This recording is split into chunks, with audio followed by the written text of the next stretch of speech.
Boozman, Murphy, Capito, and Shaheen.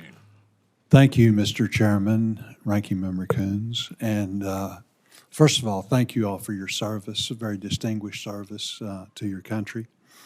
Mr. Secretary, we've discussed the critical role the F-35's training mission at Ebbing plays, not only in maintaining our air superiority, but in strengthening our alliances. I was thrilled to see the first two Polish pilots recently graduate from the program, a milestone that reflects the growing importance of training our allies on U.S. platforms. Senator Coons earlier mentioned Senator Shaheen being at NATO, and again the excitement of our allies having this type of plane.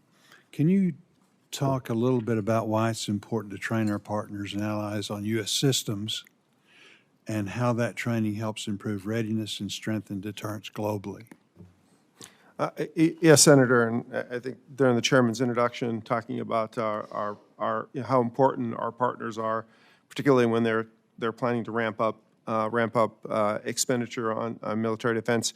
I think a couple of things. Just the training with my guess is when you were training, you trained with international partners as well. I did as a navigator when I was going through training. That's stuff that helps forever, right? So I think it's a combination of, I would argue, simplifying FMS so that allows them to get the platforms, and then allowing them to train with us on the platforms is one of the best way to get integrated effects between us and our international partners. Very good. Did you have something?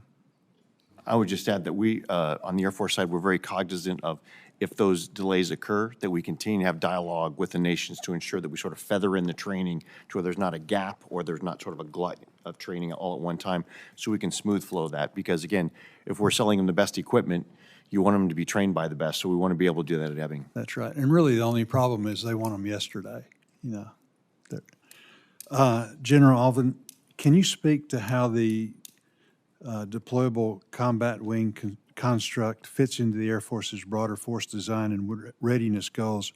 Earlier this year, the Air Force announced that Little Rock Air Base and 4 other installations were selected as the first tranche of the deployable combat wing initiative.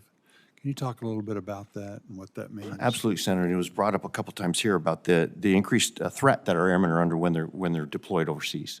And the deployable combat wing allows us the opportunity to move away from a pattern we've had over the past few decades in which we sort of crowdsource airmen from across our Air Force, put them together, and then put them over in the theater, and they go and they fight together. That was okay for the last 20 years, but as we see, the threats are more increasing and complex, even in the Middle East. You take that times 10, and that's what you have in the Indo-Pacific theater.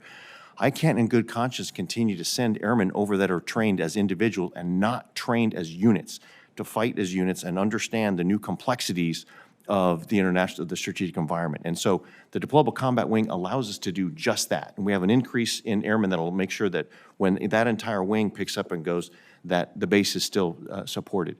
But I think we're going to see not only an impact on fighting effectiveness, but we're also going to see an increase in morale, because units that train together, that do things together, have a common esprit de corps that I think is pushing that warrior ethos we're trying to enhance.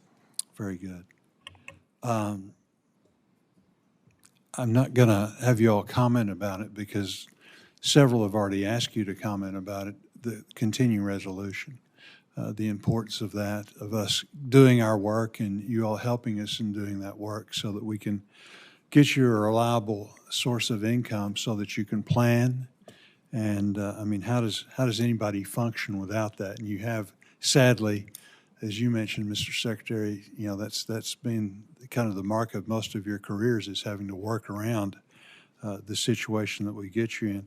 Also, and again, you've already gone into detail about it, Senator Coons mentioned the due to the incident that occurred in Ukraine with the Ukrainians without an Air Force wiping out the Russian Air Force, things that we need to do that. So we want to work with you, and if you all will give us some ideas, some specific things, I think this committee would be very, very interested in actually getting some legislation that would result in us actually doing something.